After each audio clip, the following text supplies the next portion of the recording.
Would you like to know how much these 2 bags of groceries cost in the United States in October 2025? Let's find out together. I just went to the store to get groceries for tonight's dinner, so keep that in mind. This is for one meal, all right? This is the first bag. We have a zucchini. My first name also starts with Z, so for Alphabet Day in kindergarten, I made zucchini bread. Well, my dad made zucchini bread, but I brought it in. I have a fondness for the zucchinis. Some white mushrooms. And in bag one, we have a little bit of ginger. If you couldn't tell, I'm going to be making some curry tonight. All right, off into bag two. We have a bag of spinach. Pre-washed, triple wash. That's a lot of washing. Got some naan bread. We have some crushed tomatoes because I don't trust the real tomatoes here in the States. They taste like styrofoam. An onion, one with layers, just like an ogre. Coconut milk for the curry. A spicy chili pepper. We have a thing of cashews. And last thing we got, I treated myself. I got some manchego cheese from Spain. All in all, I got 11 things. Now, before I tell you how much I paid for this, I want you to tell me where you live in the world and how much you think that you would pay for this. And also give me your best guess as to what number I'm about to say. All right, you ready? For 11 items, I paid $40.38. You heard that right, $40 for one dinner, okay? Obviously, I'll have some leftover spinach and cashews. What's the point? I might as well just eat out at a restaurant if it's this expensive just to shop. I don't know about you, but I am so excited for day one, when apparently all of these prices are going to go down. Any day now. Seriously, I really just don't understand how we are expected to pay for groceries anymore. It is so unbelievably expensive just to live, just for one dinner. I can't do it anymore. My solution is I'm just straight up moving to another country, but I don't know what else to do. Otherwise, I just sit here and complain for the rest of my life about grocery prices. But I don't want to do that, and I don't think you want to hear me do that. So that's what I'm doing. What do you think about these prices? I mean, just between the cheese and the nuts alone, it's $20. That was half the bill. And I hate to be cheesy here, but that's nuts. $17.33. That's how much I paid today for this coffee. I'm here and I'm just adding some numbers together and doing my budget because you know what? Today I asked my husband, where's the money? We're making the best we've ever made. Both earners, both incomes, good incomes and everything. And we don't have money. We're living paycheck to paycheck basically. So I put the numbers together and I decided to look at my budget. On June the 2nd, 2023, and I'm going to try to insert somewhere here the photo I took a shot of, how much I paid for it. On June the 2nd, 2023, the same exact coffee was $9.92. It's almost doubled in 2 years. Of course, my salary hasn't doubled. My income has not doubled. It went up a little bit, but certainly nowhere near that. And I don't know where my money goes. Every month, I'm struggling. Guys, I want you to forget the headlines right now. The real crisis in America right now is the cost of living. Groceries are up, rent is up, gas, healthcare, insurance, everything costs more. The politicians keep telling us the economy is fine. It's fine. Meanwhile, working Americans are doing the math and falling behind. Inflation is crushing our families. Retirees and blue-collar workers, it's hitting them the hardest, guys. Why is the economy becoming the #1 political issue in the next election? I don't know. Trump says a strong leadership, energy dependence, and America's first economic policy can turn this around. Others say just be patient. Meanwhile, we don't have time to be patient, guys. But patient doesn't pay the bills. So what I want to hear from you, what's gotten more expensive for us this year? I don't know. Seems like everything. What do you think the economy is actually working for regular Americans, or do you think it's working against us? Drop your comments in the below, please, because I need to hear this from other people. Guys, we got to get this under control. It's hitting us all hard. At the pump, at the grocery store, it's hitting us everywhere. This is why I feel like the cost of living has never been as bad as it is right now. Because it used to be when the cost of living was high, it was for the things that you need in life. Food, gas, shelter, etc. All those things cost a lot of money. Right now, all of those things still cost a lot of money. And also, I feel like it's just expensive to just be alive. Like, I feel like my life, as soon as I wake up, is literally just me putting down a credit card. And it's just a tab.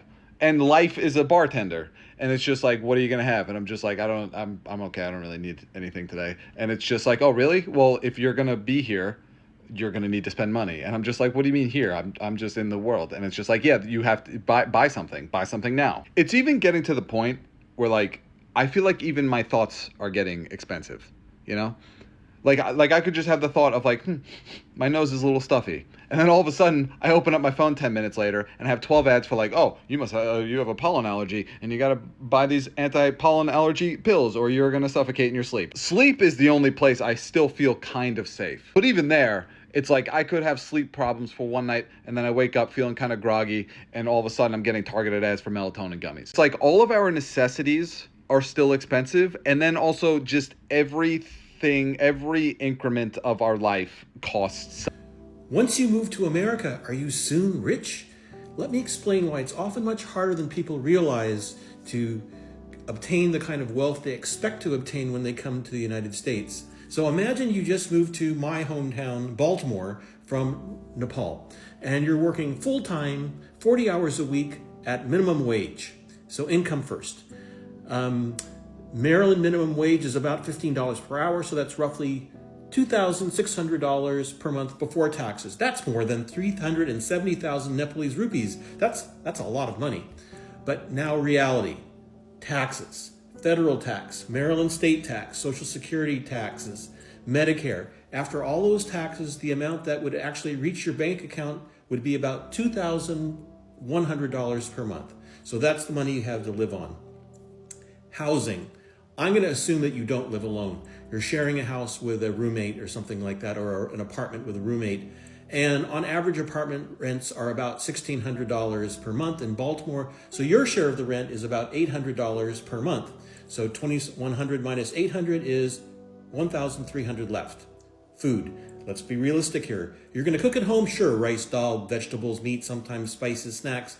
But food in the U.S. is really expensive. A realistic food budget is going to be about $400 per month. So $1,300 minus $400 is about $900 left. Then utilities, shared utilities, electricity, heating, water, trash. Your share about $180 per month. So 900 minus 180 equals about $720 left.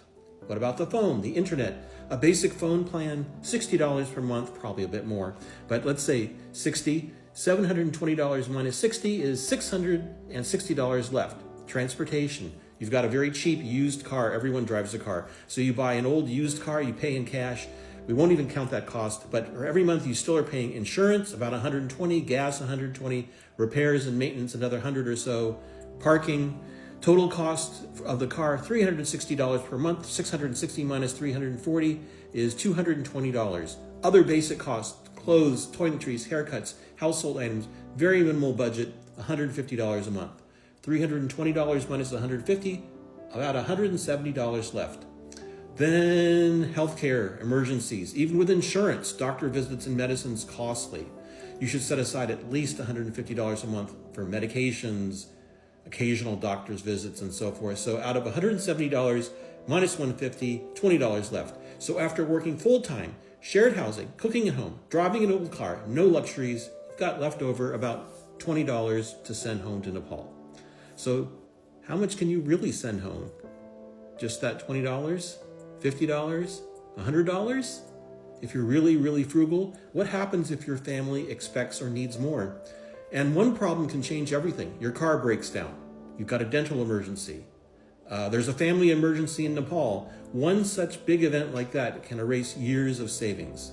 The truth is that many immigrants don't say out loud is that living in America doesn't mean you're rich. It often just means you're surviving quietly, under pressure. So the message to families back home and those planning to migrate, yes, opportunity does exist, but life here in the U.S. is expensive. Remittances are a kind of sacrifice. It's not an automatic source of wealth. So I'm trying not to be complaining here. It's explaining, and namaste.